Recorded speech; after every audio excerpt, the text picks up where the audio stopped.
Hi welcome to sandies kitchen. ఈరోజు పొంగల్ ఎలా తయారు చేసుకుందామో చూద్దాం. పొంగల్ కోసం ముందుగా 1 గ్లాస్ రైస్ని 1 గ్లాస్ పెసరపప్పుని తీసుకొని బాగా కడుక్కోవాలి. అందులో 1 గ్లాస్కి 5-6 గ్లాసెస్ వాటర్ పోసుకొని 5-6 విజిల్స్ వచ్చే వరకు స్టవ్ పై పెట్టుకోవాలి. నెక్స్ట్ ఒక బౌల్ పెట్టుకొని అందులో తగినంత నెయ్యి వేసుకొని ఆవాలు జీలకర్ర వేసుకొని అవి ఫ్రై అయ్యాక అందులో చిన్నగా కట్ చేసుకున్న బాదం కాజుని చిన్నగా కట్ చేసుకున్న పచ్చిమిర్చిని వేసుకొని బాగా ఫ్రై చేసుకోవాలి.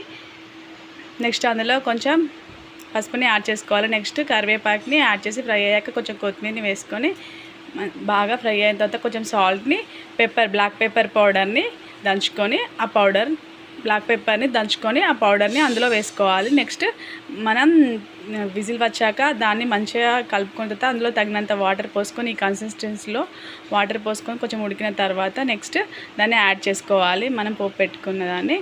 అంతే, పొంగలి రెడీ.